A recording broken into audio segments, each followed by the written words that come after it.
The text delves into the pivotal role of money in our daily lives, from physical coins to globally accepted credit cards, emphasizing its significance in facilitating transactions. It contrasts the limitations of the ancient barter system, effective only in small communities, with the complexity of global commodity trade. The key challenge lies in finding a universally accepted and trustworthy medium. In the modern era, this role was fulfilled by paper currency backed by gold, a straightforward and successful concept. The stability and enduring value of precious metals ushered in an era of unparalleled growth and prosperity. However, the narrative takes a turn in the early 20th century as governments abandoned the gold standard, opting for the unrestricted printing of money. This shift resulted in a century marked by economic highs and lows, accompanied by escalating debt. The text introduces an alternative to reverting to the gold standard for sound finances: Bitcoin, a digital currency tailored to the demands of the contemporary era. Similar to gold, Bitcoin offers a highly stable means of storing value over time, with the added advantage of universal accessibility. It suggests that Bitcoin, overcoming initial challenges, could emerge as the standard for a new age of growth.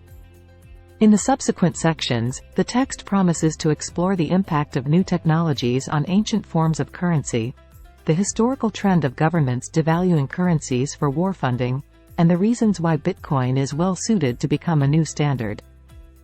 In the absence of money, economies operated through barter or direct exchange, where goods and services were traded based on mutual needs.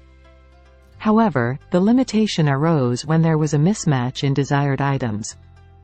Money, as a universal medium of exchange, resolved this issue by being universally accepted in transactions, enabling indirect exchange.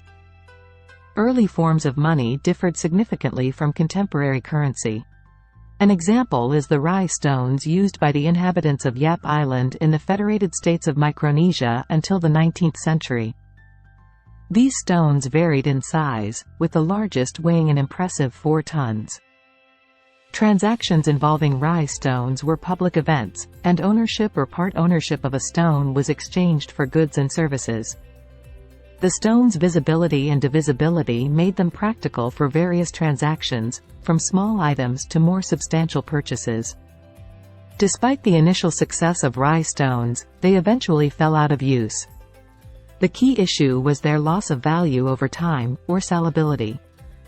Initially, the difficulty in quarrying and transporting these stones maintained their limited supply and stable value. However, in the late 19th century, the arrival of David O'Keefe, an Irish-American captain, changed the dynamics. O'Keefe's large-scale importation of rye stones, facilitated by modern technology, led to their overabundance, causing them to lose their monetary value and revert to being ordinary stones. The advent of coinage, a revolutionary technology born in early pre-Christian civilizations, marked the beginning of money in a form similar to today's coins. Metallurgy, the craft of smelting metals, enabled the creation of highly saleable coins that were compact and lightweight, facilitating widespread use. Among metals used for coinage, gold emerged as a standout choice. Its unique characteristics, such as being virtually indestructible and scarce in nature, made it ideal. The difficulty of obtaining gold, requiring mining efforts to delve deeper over time, ensured a slow and predictable growth in the gold supply. These qualities collectively made gold an effective store of value, rendering it saleable across time. The recognition of these attributes dates back over 2,500 years when King Croesus commissioned gold coins in Greece.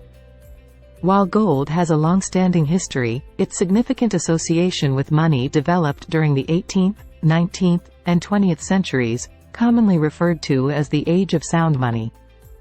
This era witnessed rapid advancements in communication and transportation, with technologies like the telegraph and trains facilitating easier movement of people and goods. Concurrently, the increased use of non-physical payment forms, such as checks and paper bills, necessitated a method to establish their value. Governments worldwide adopted a solution by issuing paper money backed by precious metals stored in vaults, with gold being a prominent choice in leading European nations. Britain, led by Isaac Newton in 1717, introduced the gold standard, and by 1900, around 50 other countries had followed suit. This practice of tying paper currency to gold reserves created sound money, as the market had freely chosen gold as the optimal store of value, thereby backing money with its intrinsic worth. In the 1st century CE, the Roman Emperor Julius Caesar introduced the aureus, a gold coin weighing around 8 grams, which became a widely used currency in the Roman Empire. As the empire's growth slowed, rulers adopted the deceptive practice of coin clipping, removing a portion of the precious metal from coins to enhance government spending. This seemingly easy solution, however, led to increased inflation, triggering economic crises that ultimately contributed to the decline of the once powerful Roman Empire. Despite its prevalence, the gold standard had a significant drawback: the necessity to store gold in a limited number of bank vaults. While this facilitated the exchange of paper money for gold, it created a centralized system where governments controlled the value of paper currency. Governments could increase the money supply without a corresponding increase in gold, putting the salability of paper money entirely under their control. In 1914, during the outbreak of World War I, major European powers exploited this vulnerability. Instead of raising taxes to fund the war, they opted for a strategy similar to the Romans, printing new money without gold backing. Within weeks, the convertibility of paper money into gold was suspended by the countries involved in the conflict, effectively abandoning the gold standard. This decision had two significant consequences. Firstly, it provided governments with immediate funds to sustain their war efforts for an additional 4 years. Secondly, the unregulated printing of money severely devalued existing currencies. For instance, the Austro-Hungarian krona depreciated by 68.9% compared to the Swiss franc, a currency that remained tied to the gold standard as Switzerland opted for neutrality and abstained from participating in the war. Both outcomes played pivotal roles in shaping the economic landscape of post-war Europe. Following the conclusion of the First World War in 1918, European powers faced the challenging task of revaluing their currencies. Although a return to the gold standard seemed like an obvious solution, a fair revaluation would have required acknowledging the diminished worth of currencies, an unpopular move. Reverting to previous exchange rates was also unfeasible, as it would have overestimated paper currencies, prompting citizens to demand gold for their receipts, which they could then sell for a profit abroad. Faced with these challenges, governments opted for fiat money, currency backed by decree rather than gold. This marked the beginning of an era of unsound money characterized by increased government intervention in the economy to stabilize currency values. By 1944, as the Second World War approached its end, victorious nations began planning the post-war economic order, leading to the establishment of the Bretton Woods system. Under this system, all global currencies were pegged to the US dollar at fixed exchange rates, and the dollar was tied to gold at a fixed rate. The International Monetary Fund, IMF, was created to oversee these exchange rates, requiring participating countries to transport their gold reserves to the United States. While Bretton Woods theoretically resembled the pre-1914 gold standard, practical implementation differed. The United States and other nations inflated their currencies, leading to a departure from the gold standard. The pretense of gold-backed currencies was eventually abandoned, and on August 15, 1971, President Nixon announced the end of the convertibility of dollars to gold. Subsequently, currency values were determined freely by the interactions of major fiat currencies, with disastrous consequences, as explored in the following section. The 19th century marked the pinnacle of sound money, where paper currency was backed by gold, a precious metal chosen by the free market for its effectiveness as a store of value. This foundation supported a prosperous era, and a closer examination reveals how. One key aspect of sound money is its ability to incentivize saving and investing, laying the groundwork for sustainable, long-term growth. This is rooted in the concept of positive time preference, where individuals naturally favor immediate gratification. Sound money encourages a shift toward future-oriented thinking, as the expectation of its value increasing over time prompts consideration of actions to maximize future income. Investment, characterized by postponing immediate gratification for greater future rewards, is a fundamental aspect of this process. It leads to the accumulation of capital, with individuals directing funds into the production of capital goods, commodities that contribute to creating other goods and future revenue streams. Increased capital accumulation enhances the potential for stable, long-term economic growth. Unsound money introduces distortions into this process. Government interventions, such as manipulating interest rates, interfere with the money supply and subsequently impact prices. Prices serve as crucial indicators for investors, providing essential information for decision-making without requiring an in-depth understanding of global events. However, government intervention disrupts this mechanism, leading to distorted capital accumulation as prices no longer accurately reflect market movements, depriving investors of vital information. Unsound monetary policies, exemplified by the actions of European governments during World War I, give rise to significant challenges, notably recessions and the perpetual accumulation of debt. This overview delves into the reasons behind these issues. Commencing with recessions, government interference often adopts the form of central planning. The inherent challenge lies in the impossibility of any individual, agency, or department possessing comprehensive information about the intricate and ever-evolving network of preferences, choices, costs, and resources defining an economy. Manipulating the money supply, a common governmental intervention, distorts markets, particularly capital markets, fostering a recurring boom and bust cycle.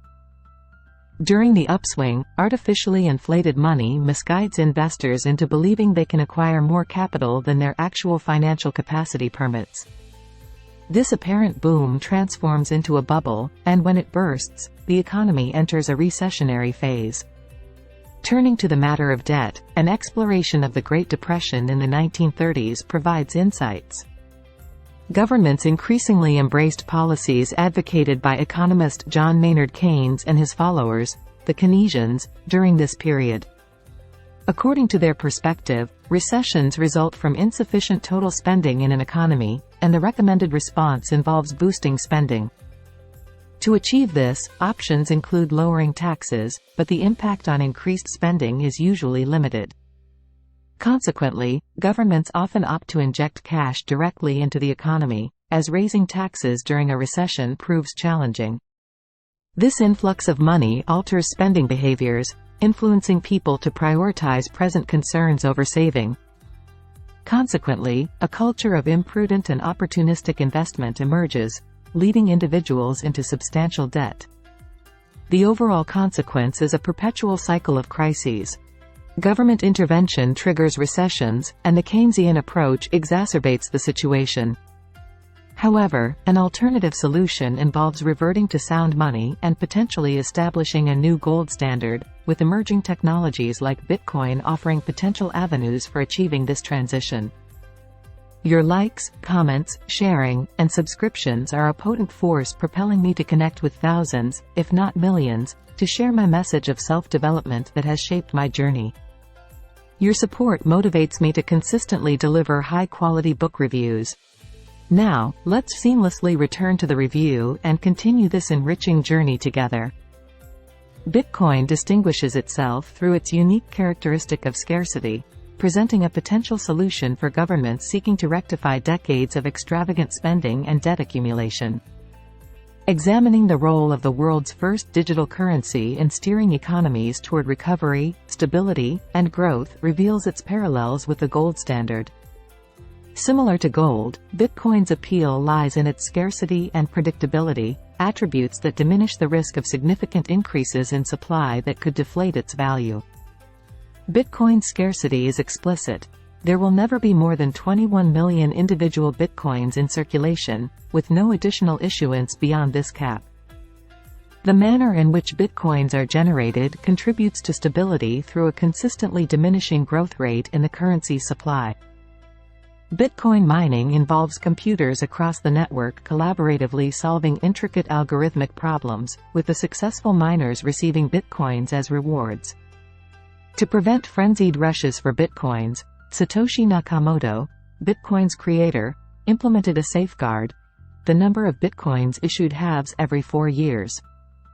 As more computers engage in mining, the algorithmic problems become progressively challenging, ensuring a steady and dependable supply, paralleling the reliability of gold mining's increasing difficulty. Bitcoin issuance will continue in diminishing amounts until 2140, after which no additional coins will be released. This uniqueness sets bitcoins apart as the only commodity defined by absolute scarcity, diverging from conventional commodities like oil and gas. While traditional resources may be deemed scarce, the possibility of discovering new sources with sufficient investment exists. In contrast, Bitcoin's algorithmically programmed supply renders it impervious to devaluation through supply manipulation, establishing it as an ideal store of value. The security of sound money extends beyond scarcity. It must also ensure a high level of safety to instill confidence in users. Fortunately, Bitcoin possesses exceptional security measures, primarily facilitated by the innovative technology of the public blockchain within the Bitcoin ledger. In the Bitcoin network, mining computers, upon solving algorithmic puzzles, generate blocks, a comprehensive record of recent transactions and mining activities. These blocks are sequentially added to the existing chain, forming the Bitcoin blockchain, a ledger documenting every detail of all completed blockchain transactions. Critically, this information is accessible to every network user.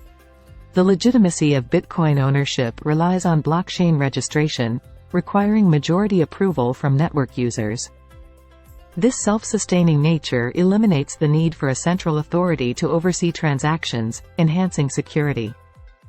Notably, transaction verification is more challenging to manipulate, as potential fraudsters must allocate substantial processing power to create a fraudulent block. Nakamoto's difficulty adjustment further raises the bar as Bitcoin gains popularity. In contrast, verifying new blocks demands minimal energy. A majority of nodes can reject a suspicious block without a significant impact on their processing power. This serves as a robust fail-safe mechanism, tilting the odds against fraudulent activities. Even if a user were to invest substantial energy to manipulate a majority of network nodes for approving a fraudulent block, the gains would be minimal. Such a breach would swiftly erode trust in the Bitcoin network, triggering a decline in demand and value, effectively a self-destructive act. Bitcoin, with its attributes of scarcity and security, shows promise as a potential new standard. Yet, its endurance hinges on overcoming specific challenges. One such challenge is the issue of price volatility. Bitcoin's value has experienced significant fluctuations, rising from $0.000994 in May 2010 to $4,200 in October 2017, representing a staggering 422,520,000% increase. These variations, influenced by demand dynamics, have hindered Bitcoin's effectiveness as a stable store of value.